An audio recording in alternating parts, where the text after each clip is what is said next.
So if you want to live a long time, forget trying to follow rules or following a program and reshape your environment so that the healthy choice is either easy or unavoidable. And the unhealthy choice is harder or impossible. What is the key to human happiness? Statistically speaking, there's probably 10 things we can do. Dan Buettner, thank you for making time to do this. A pleasure to be here. Dan, what from your research and experience is the key to human happiness? If there was one, obviously there's a confluence of factors. If there was one thing a person could do in the modern world to create more happiness for themselves, what would that be? Statistically speaking, there's probably 10 things we can do to increase our chances of happiness. So we're all sort of genetically dealt a hand. 40% of our happiness or lack thereof is dictated by those genes. Minnesota Twin Study established that. But the single most powerful thing of all the things that work is moving to a place where people around you are happier. And that's been shown if you follow immigrants from unhappy places like Southeast Asia or Africa to Canada, which is a happy place, or unhappy places like the Soviet bloc countries to Copenhagen, which is a happy place. People don't change anything about themselves. They just move and they report the happiness of their adoptive country, which often means a doubling of their happiness. So, I wrote a cover story for National Geographic and 2 books on happiness, on the things that actually show up in populations to move the dial in happiness. And moving is the most statistically powerful thing you can do to be happier. What's the deal with Bhutan? I've been touting that Bhutan's like the happiest country on the planet for a while, and then I recently learned that is not the case. It's not the case. They deserve credit for developing the metric. They funded the happiness index, which is actually a very good index designed by Nobel Prize winners. And, they have some of the fundamentals of happiness in place. I think generally Buddhism is a tool that can help you slow down and focus on the present. But at the end of the day, not enough of the Bhutanese have sufficient food and water and shelter and education and mobility and equal rights, actually, to fully be happy. So, when it comes to happiness, it's sort of like a cake recipe. You need the necessities. It's very hard to be happy if your belly's empty, or very hard to be happy if you don't have education, or if you don't have a roof over your head, or if you don't have health care, or if you don't have mobility. Those are really important, and they need to be covered. But what people don't realize is most Americans can cover those necessities with $50,000 or $60,000 a year. And then the other things we do to get happier provide diminishing returns. For example, making more money very quickly thins out as a happiness strategy after you're making more than, it used to be $75,000, but adjust that for inflation, it's probably more like $100,000. After $100,000 a year, you're not a heck of a lot happier with 200 than you were with 100. So you're much better off identifying a happy individual, a truly happy, giving, loving, well-adjusted individual, and bring him and her in your social network. And that has a measurable impact on your happiness. What does your own journey of fulfillment look like, or happiness? I feel like happiness is kind of can feel like a little bit of a cheap, fleeting word. Yes. So you're insightful. The happiness is a academically meaningless term, but sociologists can measure life satisfaction by asking you, Aaron, and I'm going to ask you this question. If you consider your life as a whole, your finances, your values, where you live, your health, what you've achieved and so forth. On a scale of 1 to 10, how satisfied are you with your life? 8. All right. I mean, it puts you slightly above average. Um, but the problem with that metric is you only remember about 2% of your life. You tend to remember the high points, you know, when you graduated from high school or college, or when you had your first great date, and you remember the low points, when you got dumped, or had a hard relationship time, and you remember what happened recently, usually about 24-hour recall. But if I ask you, and I'll ask you then, what did you have for dinner 2 weeks ago Tuesday? No idea. Exactly. So when I asked you that, evaluate your happiness on a scale of 1 to 10, you only remember fragments, extremes, and recents. It's called a recency bias.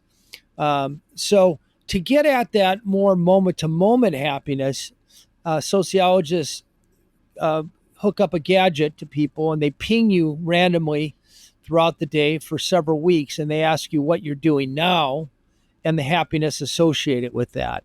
And that's called affect happiness.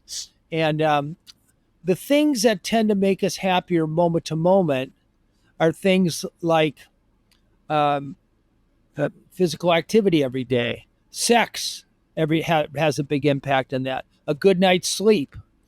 The things that make us happiness, make us evaluate our lives better, life satisfaction, tend to have more to do with what we've achieved and the goals we set, and a feeling of giving back, and being surrounded by relationships we've built, and those relationships nourishing us. So there's kind of two sets of factors that fuel what we call happiness.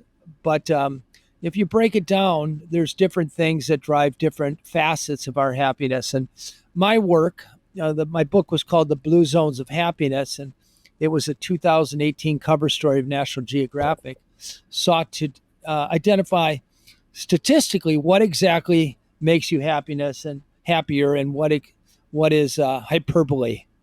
And most of what we think drive happiness is misguided or just plain wrong.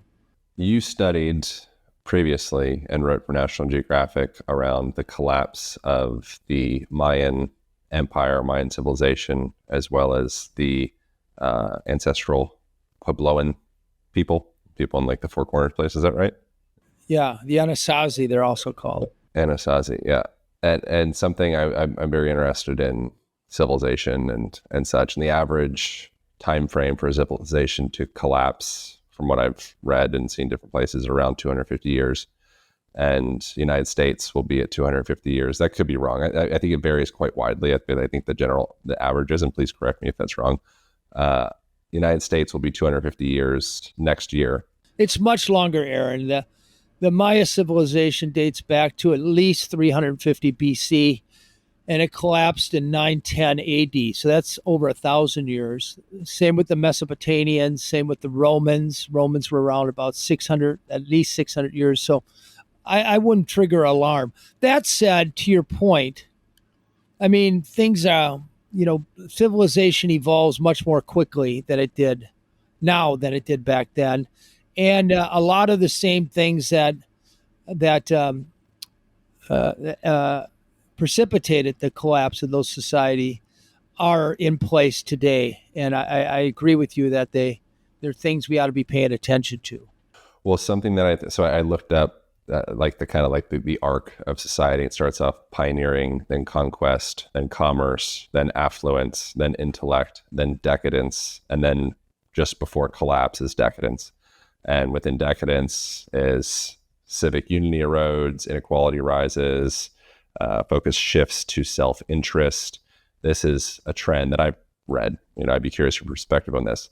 That is a marker of the step before collapse. So says what I read on the internet. Why do you think that is, that decadence is the step before collapse in a society, if that is in fact true? Well, what's made the human species work has always been a cooperation between individuals. The caveman who was really good at hunting was way more likely to survive if he made an alliance with the other caveman who was good at building shelter or starting fires.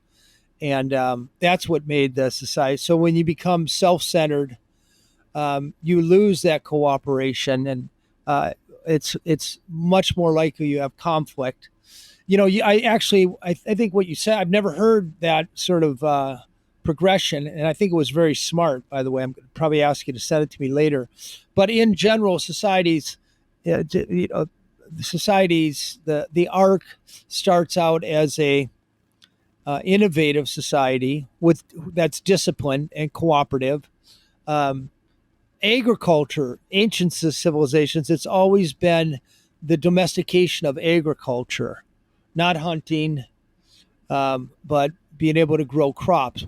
Why is that important? Because if you can grow crops and store grain and beans, you could then have the free time to develop art and civics and build monumental architecture and all the things we associate with civilization.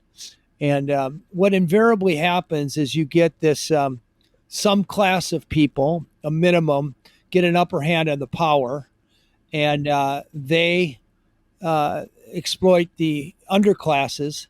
We see this very clear with the Maya. We see it in the skeletons, the skeleton of the elite, which numbered about 2% of the total 10 million population.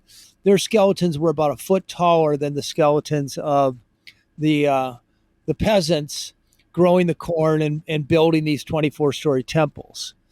And what happens is that situation gets so severe that pretty soon the peasants just say, forget it, we're leaving. And that's what happened. That's what caused the collapse. They simply abandoned these big, there are other intervening things. Towards the end, there was an explosion in the number of wars. There was a drought, a climatic event. One might draw a parallel to global warming, but there was indeed a drought that moved through the Maya area beginning about the 7th century and also precipitated the collapse of the Anasazi in Arizona and Utah. But the end ultimately came with a certain amount of decadence and a certain forgetting of the disciplines and cooperation that made them great. Do you see the arc of the United States tracking with the Maya culture in any way? Yes. In what ways? Well, we overexploit the environment like the Maya did. For the past 20 years, there's been a clear disappearance of the middle class. So we're getting the rich are richer and the poor are poorer in a class society. We have this, you can stick your head in the sand and ignore it or gibber your way through it, but the climate's changing and it's causing all sorts of problems. Where I've been spending the last couple of weeks in Minnesota, Wisconsin, the air's so bad my dad had to go to the hospital. We've never seen that before, but it's also causing social tensions. And where I live not too far from you in Miami Beach, and we see, the strength of the hurricanes down in South Florida. The number of them and the severity keeps going up, and you can barely buy insurance. And similarly in California, you see the wildfires.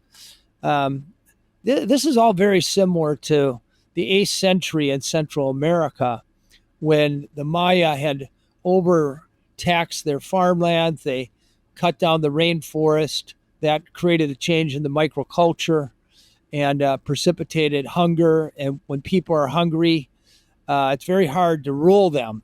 And so you got uprisings, and the leaders, in order to deal with the uprising, they attacked neighboring cities to raid their grain stores, and mayhem broke out. The whole thing collapsed. And, we have rising tensions throughout the world. We have a underclass of people who are rising up against upper class. I mean, it doesn't matter what your politics are. Objectively, immigrants and poor people and people of different sexual persuasions are unhappy, and they're rising up. And the the more powerful class is responding by beefing up the police and empowering ICE. So you get this tension, and that tension is not good. You think you can put a lid on it, but it's like a pressure cooker that just gets more pressurized and eventually it explodes. How important is having some form of spiritual practice to longevity? So my work is blue zones, and that's what I focus mostly on. I've written 4 New York Times New York Times best-selling articles and books on blue zones, and I have a book out now called The Blue Zones Kitchen: 100 one-pot meals to live to 100, which metabolizes all the insight on how to eat to 100, so you actually like it. And it's very clear that there's many factors that contribute to longevity. I identified 9 of them, and one of them has to do with spirituality. You can't measure spirituality. I know you had us, I think, very innovatively start this conversation with some breath work, and I think that calls to mind a certain spirituality, but you can't measure it. So if we can't measure it, I can't correlate it to longevity. But you can measure religiosity, which is simply measured by asking how often people go to church, temple, or mosque, or some other faith-based community. And it's very clear that people who are showing up to church, temple, or mosque are living about 4 years longer than people who don't. And it stands to reason if you're going to church, you have a spiritual life, or mosque or temple. So that's the extent I can tie the two together. The reason I asked about spirituality or God or religion or any of that, the meaning of religion, like the etymology of religion is to connect. Religio comes from connect, I believe. Yeah, to reconnect. Yeah, from John Peugeot in our last conversation. A guy does like symbolism and things. But my feeling is that religion gives many people a story of purpose for themselves. And if you live in a culture where you feel alienated by that culture, or you feel lower class, or you feel like conflict, you feel like the 0.01% has everything and we have nothing, and we're outsiders, to have a story of a higher purpose or a God or something of the sort, or waking up in the morning and just having purpose in and of itself, seems like a very powerful driver for longevity. Is there something to that, like purpose for longevity? So the original director of the National Institutes on Aging, his name is Robert Butler, and he examined the writings of people dating back 30 or 40 years ago. And he had certain words that indicated that people have life meaning in their life or sense of purpose, and other writings that was clear people were rudderless in their life. I don't know what I'm going to do. I'm trying to figure it all out, et cetera, et cetera. And he found that the people whose writings indicated strong sense of purpose live about 8 years longer than people who are rudderless. And that was more or less replicated among nuns who lived in a convent in Mankato, Minnesota, many of whom made it to 100. And the ones who were made it into these old ages also were very content, found that their path to God was also their personal path. And then to tie to my Blue Zones work, in all Blue Zones, there's vocabulary for purpose, which is prominent in their lives. It's not a nice to have. In many cases, their purpose determines their profession, determines what they're doing with their free time, determines who their friends are. So yes, purpose is important. How is your work with the Blue Zones and going to these places and research and all that stuff? How has it informed your own life? Is there any places where you feel like you have fallen short, or places where you personally struggle? And how do you navigate those parts within yourself? Is there any parts where you kind of break your own Blue Zone rules? Blue Zones has no rules. This is a very different approach to longevity. Most of the other sort of longevity experts almost always have kind of a program for you, or a diet, or a supplement regimen, or a bunch of prescriptives. Go to the gym and pump iron, eat a lot of protein, whatever, take resveratrol. Uh, in, I found the populations, verified populations, where people are living about a decade longer than the average American, and that decade is without chronic disease. Those people don't do anything. They don't follow any rules. They just live their lives. And the insight, and it took me about 10 years to realize this, is that longevity or even health is almost never successfully pursued. The sort of American way of, I'm going to get healthy, I'm going to start going to the gym, and I'm going to eat this way. Maybe it's paleo, or maybe it's vegan, or maybe it's something in between. And I'm going to take these pills. And you see very clearly in the data that people kind of run out of gas after about 3 to 6 months. And when it comes to longevity, there's nothing you can do today or this week or even this year that has any bearing at all on whether or not you're alive and healthy in 2030. People who live a long time are doing the same small things every single day for decades, and they're doing them unconsciously. Why? Because they live in an environment that nudge their unconscious micro decisions for the long term. So if you want to live a long time, forget trying to follow rules or following a program, and reshape your environment so that the healthy choice is either easy or unavoidable, and the unhealthy choice is harder or impossible. And not until people shift their thinking from rules and programs to ecosystems and environments are they going to live any longer. People in blue zones, they don't have great discipline. They don't meditate. They don't have a great sense of individual responsibility. They don't have better genes than we do. They don't do anything special except live their life. But when you look at their environment makes it very easy for them to make the right unconscious decisions. That's the way. That's what leads. So you asked me the question, and that was a 25-cent answer to a nickel question. Do I break my own rules? Okay, in blue zones, people are eating mostly a whole food plant-based diet. I get that I probably 90 to 95% there. People in blue zones are very careful about the people they surround themselves with, tended to be healthy, happy, caring people.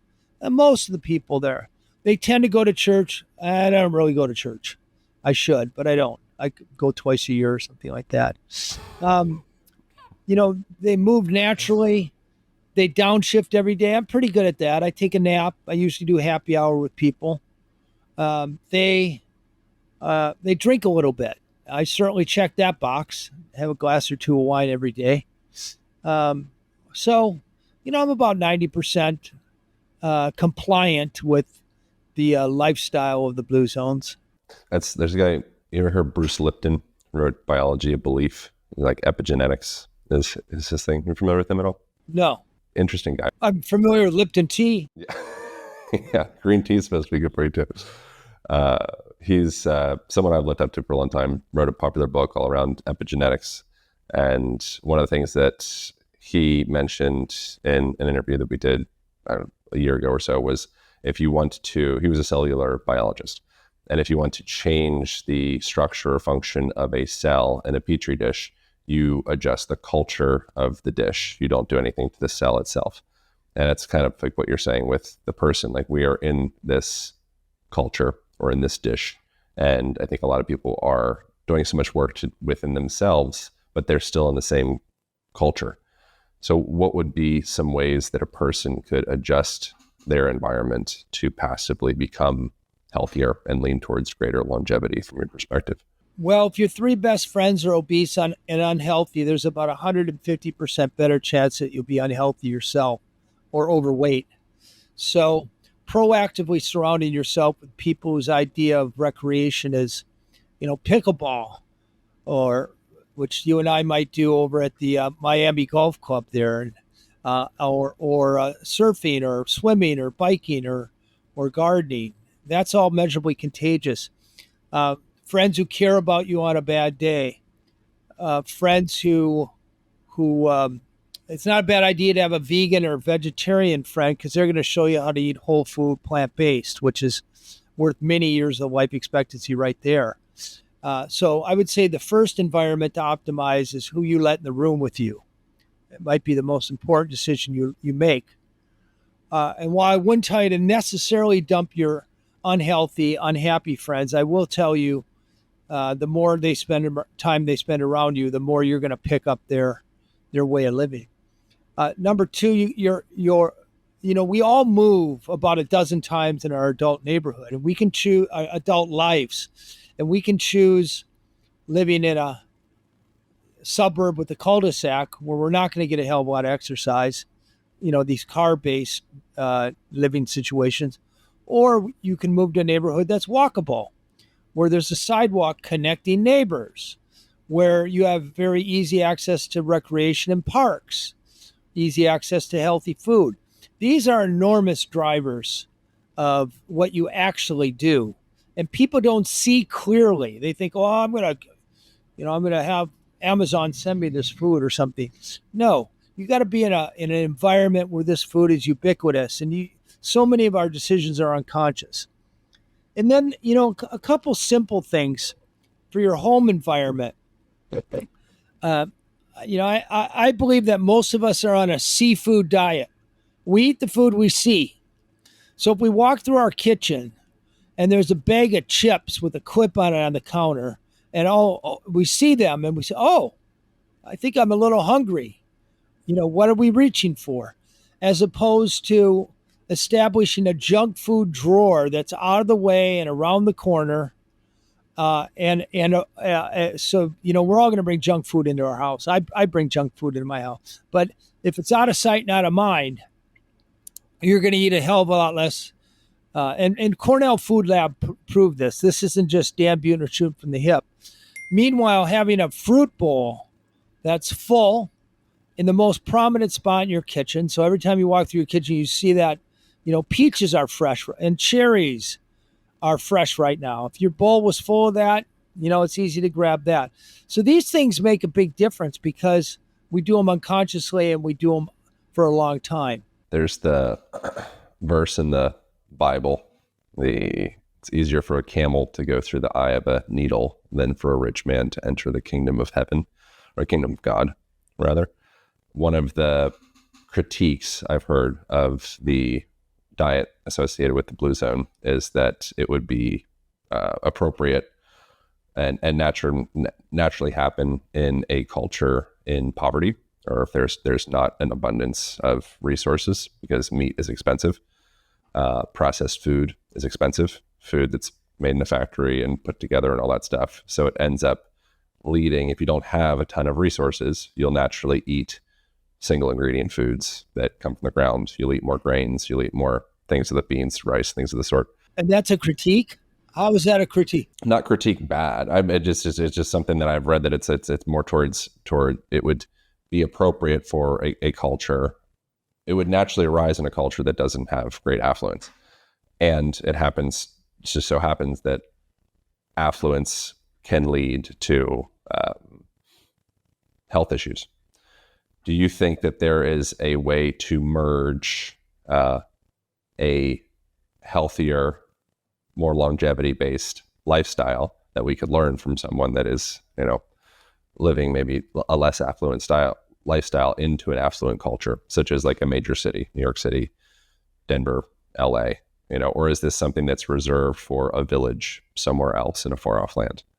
Well, I'm rich and I eat my main consumption is beans. So now to your point though, I try to stay away from telling people what to do, but I do know better than anybody else on the planet what the cultures of longevity actually ate over time.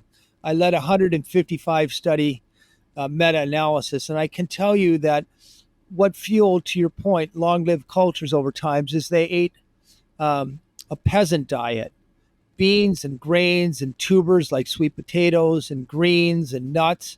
And the cornerstone of every longevity diet is beans. Now, just to prove that affluent people can eat this diet, I created a line of food called Blue Zone's Kitchen, frozen food. And they are now in every Whole Foods in America. It's the top selling plant-based food in America. I spent a year making them maniacally delicious. The reason that rich people are eating more meat, cheese, and eggs is because we don't put any of our culinary expertise into making beans taste good. We have these shitty, Boston baked beans or boring old lentils on our salad. In Blue Zones, they're geniuses making beans taste just as good as beef. And so, my book, this Blue Zone Kitchen One Pot Meals and Blue Zone Kitchen Frozen Food, I have spent years making sure the food is maniacally delicious. And when you put it side by side with meaty and processed foods, people actually like my food better. So it's not a question of affluence. It's a question of taste. As long as we can make food formulated for longevity taste as good as the meaty, cheesy, ultra-processed alternative, we have a solution. And I think we've cracked that with Blue Zone's Kitchens.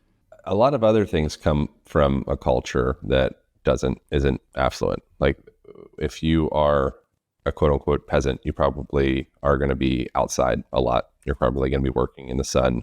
You might even be barefoot with more regularity. So you're going to be in nature. You're probably going to be not traveling a ton. And, this jet set lifestyle where you have a bunch of kind of basic cursory relationships, but not a lot of like close, meaningful relationships where maybe you live with your grandparents or your parents and you have like a tribe of people around you.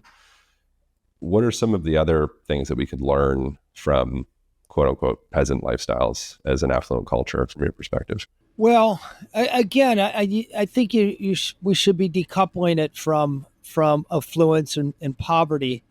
So you take Kentucky. Several counties in Kentucky are among the poorest in America. They have their life expectancy is 22 years less than Boulder, Colorado, and Santa Barbara, California, where there are rich people. But you look at Santa Barbara and Boulder, both cities in which I've lived, and they have enlightened leadership that makes sure their streets are built for not just cars, but humans. So a significant amount of the unconscious physical activity, probably 8 to 12,000 steps a day, is because people can safely and pleasantly make it to school. Kids can walk to school and walk to their friend's house or walk to work or walk to get their cup of coffee, which you can't do in these Kentucky suburban automobile-based communities. So it's not a question of affluence or you have to be a peasant to reap the benefits. I have a company, Blue Zones LLC, and we get hired by insurance companies and healthcare systems to come into cities, bring this ethos, this approach of making people healthier by setting them up for success, by shaping their political environment, policy environment, their schools, their restaurants, their grocery store, their streets. So the healthy choice is easier, unavoidable. And in every one of my cities, we've seen BMI drop. That means the obesity rate drops. Well-being goes up. And I don't change the affluence of that city necessarily. I just set up the nudges and defaults. And I've done them in big cities. Fort Worth, Texas. If you look into it, if you Google Blue Zones in Fort Worth, Texas, you'll see we dropped the BMI about 3% in that city of 980,000 people. And we saved them about $250 million a year. Not by talking them into going to expensive concierge doctors or getting prescriptions of Ozempic or rapamycin. We simply made Fort Worth, Texas more walkable, connected people socially, got the soda pops out of school vending machines, put fresh fruits and vegetables in the poor neighborhoods, in the bodegas. So the answer is not a silver bullet. The answer is silver buckshot of setting up nudges and defaults, a healthy swarm to nudge people into slightly better behaviors. It has to be ubiquitous and comprehensive and set up right. But what it is, you can see an enormous difference in people's life expectancy, no matter how much money they make. What do you think of Brian Johnson? What do you think the concept of don't die? What do you think of like the general status of the longevity movement in the United States? Well, I like Brian Johnson, and I applaud his innovative spirit. I do think that within our lifetimes, we're going to see something that an intervention that comes along that occasions a huge jump in life expectancy. I don't think any of the things Brian's doing is going to do that. Taking plasma from younger people or these experimental injections and so forth. But I would never experiment on myself. I think the potential downside of these things is greater than the potential upside. I agree with his diet. I agree with his exercise regimen. I agree with sleep. I think he's got a lot more friends now than he used to have, which is a good thing. So, I have nothing negative to say about Brian Johnson. I do worry, though, that people are being deluded into thinking that they can take a pill or supplement or superfood, none of which have been shown to work in human beings. I think taking rapamycin is dangerous, even metformin, dangerous. My neighbor lives in Fisher Island. You know where Fisher Island? I went over to his house one night I was invited for dinner. He wasn't there. Turns out he was in Central America getting stem cells, and it killed him. His blood clotted. He had an embolism and died. We don't think about that when we sort of wantonly shoot ourselves up with these stem cells, unknown quality. And there's no proof that they work and doing anything other than reducing inflammation for a period. So, I think if you want to live a longer time right now, follow the Blue Zone's way, and that'll give you an extra decade, which stacks the deck in favor of being around when that intervention comes, when that breakthrough comes. That really does add years to our lives. And also to remember, a lot of these longevity bros, they pump iron and take these pills and stick a needle in your belly and take Ozempic. First of all, I don't think they work. But even if they did, in many cases, these are just prolonging a shitty life. If you look at the lives of people in blue zones, it's joyous. They live close to nature. They grow their own food. They sit down to dinner with their families. They spend time face to face with their friends. They have village festivals. They have a spiritual life. It's a wonderful life. You were asking me about happiness at the top of this. At the end of the day, we don't just want longevity.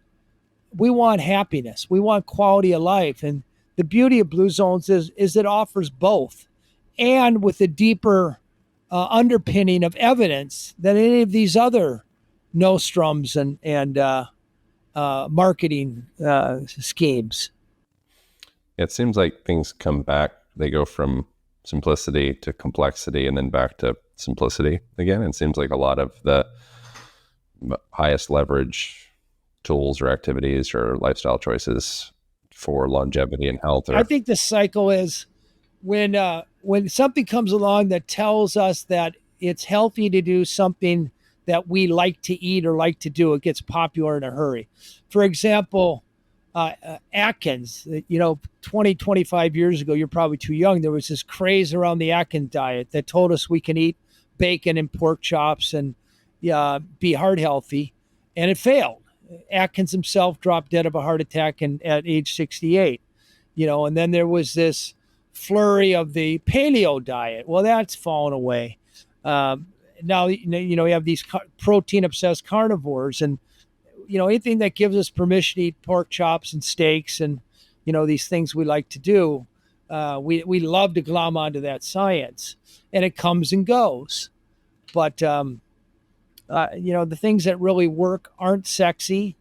I can't sell you anything. I can't make any money off of you by uh, showing you that having a sense of purpose adds 8 years.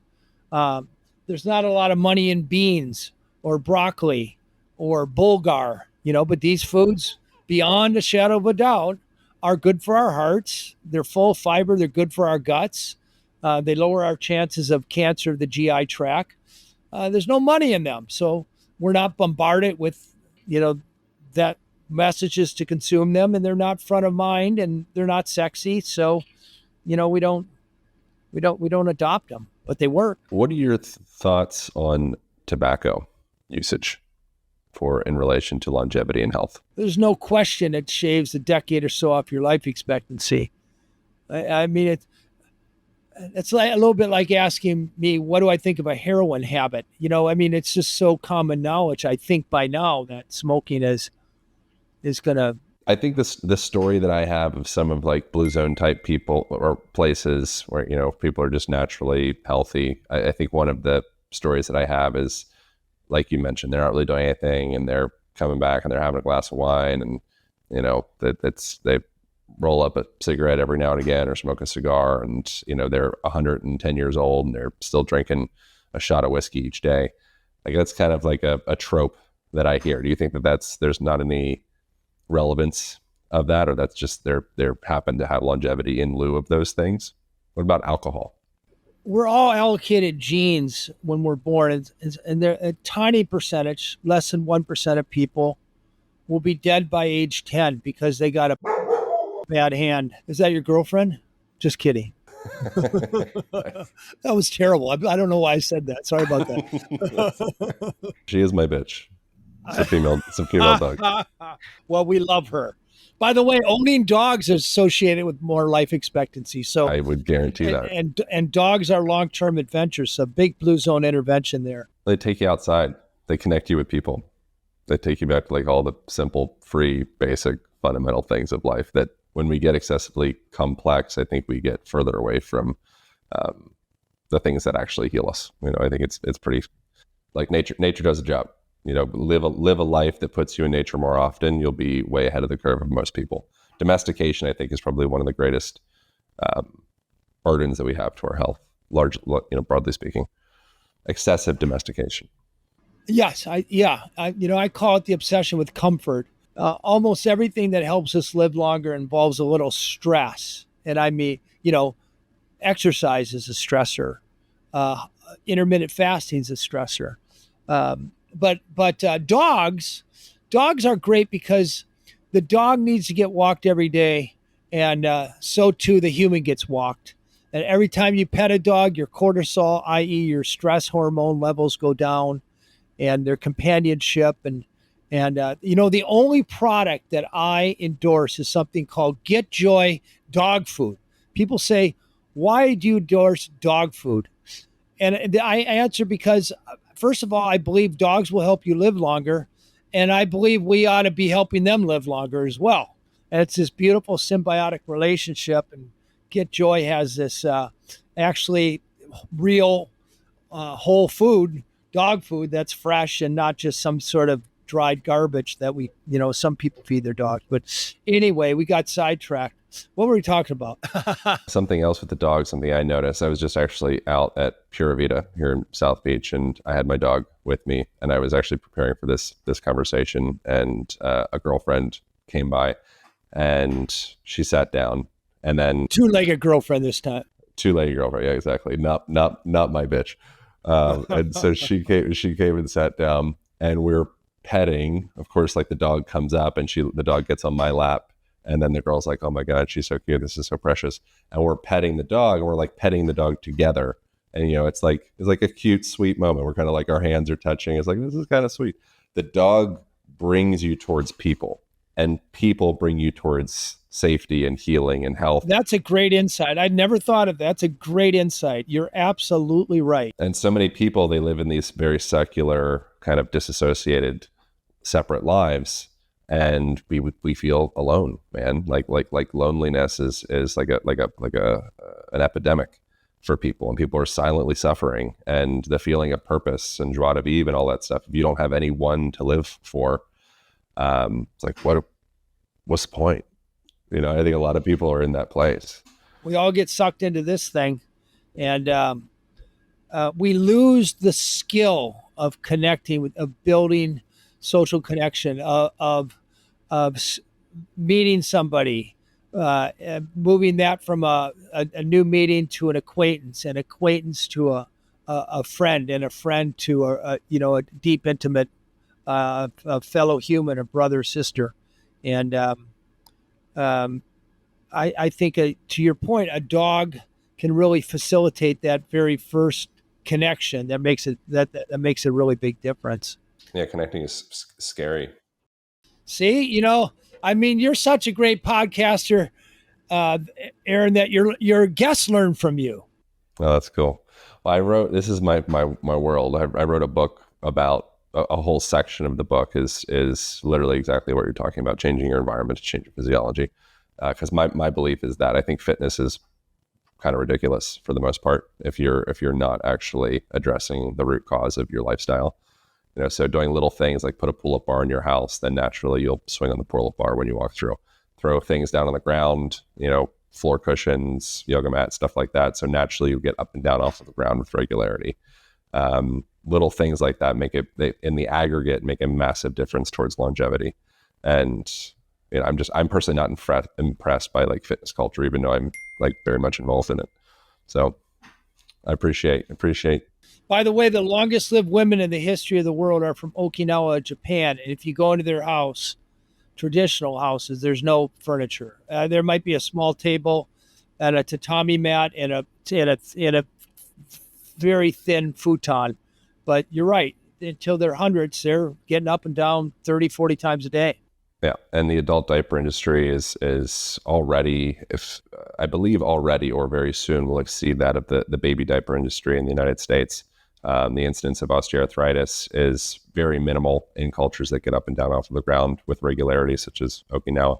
That's very interesting. And so we're addressing these issues with, big surgeries and big medicine and big drugs and, big solutions, big complex solutions. Meanwhile, there's a gal, squatting to poop in the morning every day and then getting down and washing her clothes by a river, and her body just works because she's not going against her evolution and her physiology. We have all the onboard systems to repair and heal and restore ourselves.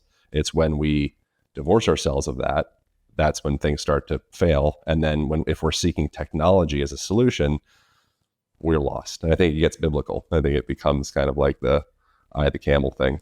I could not agree more. You've done a lot of thinking, I can tell you. All these hosts, you've synthesized, I believe, the right conclusion.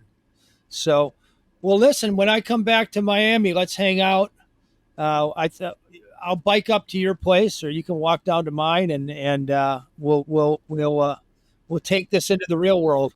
Yeah, you'll love this. I sold my car. I drove out here from Austin, Texas, but I sold my car a few months ago, and I'm like, now I look at people with cars, I'm like, suckers. Yeah, exactly. There's traffic all the time, and you don't. And by the way, you can bike, Puerto Vita, whatever. There's no parking outside of Puerto Vita. You can bike right up there and lock your bike on the parking meter, and right next to the front door. And I have a 7-year-old car, and I maybe drive it once a month. I pick somebody up from the airport or something, but I bike everywhere. Yeah, I bike on the beach. Yeah, the car would just certainly collect dirt. That was a guarantee, and occasionally collect new scratches. And I was just like, what am I doing?